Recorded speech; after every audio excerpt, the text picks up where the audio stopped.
Obinna had nothing but dreams, and even those were growing tired. By age 36, he was still a struggling mechanic in Umachis, barely making enough to eat once a day. His wife, Adaora, was the only light in his crumbling world. She was beautiful, kind, and loyal to the core. A humble schoolteacher, she spent her days marking books and her nights kneeling beside their worn-out mattress, praying for Obinna's breakthrough. He hated it.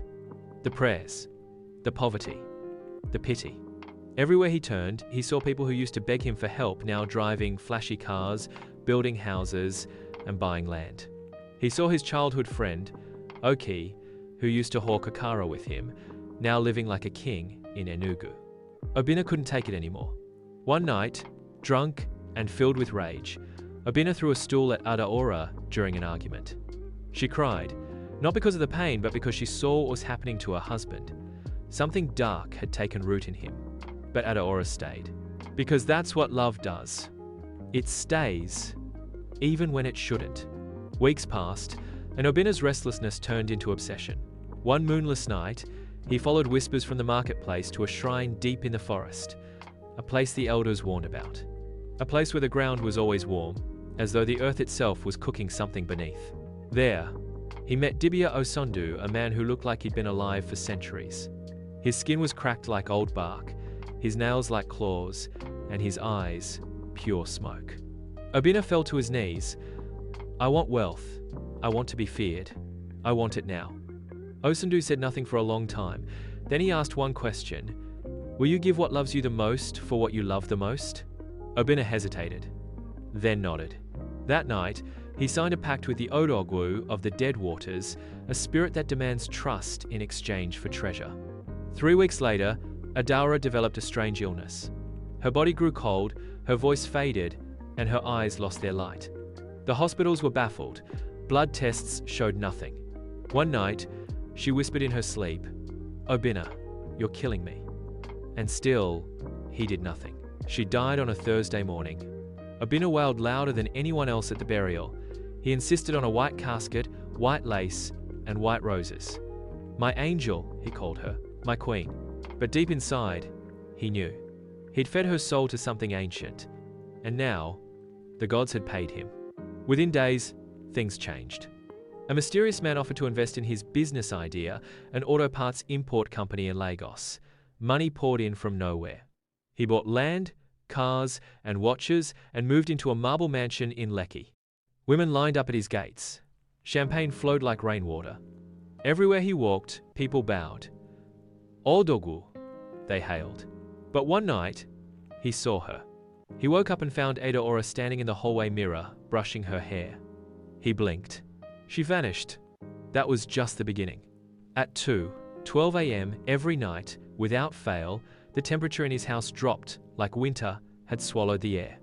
Doors opened by themselves. Taps dripped blood instead of water.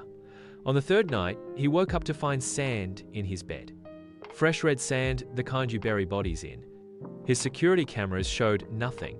Then, the women he brought into his house began to change. One screamed and said she saw a woman cooking in the kitchen at night, a woman with no face. Another said she woke up and found herself buried waist deep in mud inside the guest room. A third began to laugh uncontrollably until her tongue swelled and burst.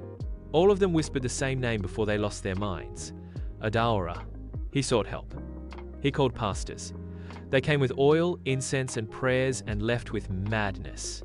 One prophet entered his bedroom, touched the wall, and shouted, "You buried her love, but her soul was too heavy for the earth to hold." Another pastor ran out screaming, "She sleeps in your coffin, Obinna. She lies next to you every night." Obinna stopped sleeping. One night, he woke up and couldn't move. His eyes opened, but his body felt trapped. He looked down and screamed silently. He was inside a coffin. The same white coffin he buried Adaora in. He turned his head and there she was, sleeping peacefully beside him, her cold hand resting on his chest. When he blinked again, he was back in his bed, soaked in sweat and sand. It all collapsed from there. He couldn't eat. He couldn't sleep. Money no longer brought joy. Cars crashed. The mansion caught fire twice. One morning, Obinna walked into a police station barefoot, covered in white ash. He looked the inspector in the eye and said, "I killed my wife for money. She never left. They locked him up. Thought he was mad. Sent him to a psychiatric ward in Yaba. He said nothing for months. Then, a journalist named Ngozi Okoye visited to investigate. When she entered his room, she found him humming a lullaby, the same one Adaora used to sing. He looked into her camera and said, "The dead don't rest when you bury love alive. Don't envy rich men, some of them sleep beside the very ones they killed."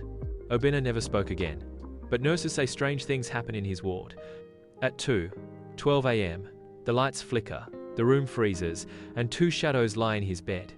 One is Obinna. The other is in a white gown. And every morning, before dawn, the nurses swear they hear a soft, ghostly voice say, "Obinna, it's time to go back to bed." And so, in the dark corners of Umuchize, elders still whisper his name.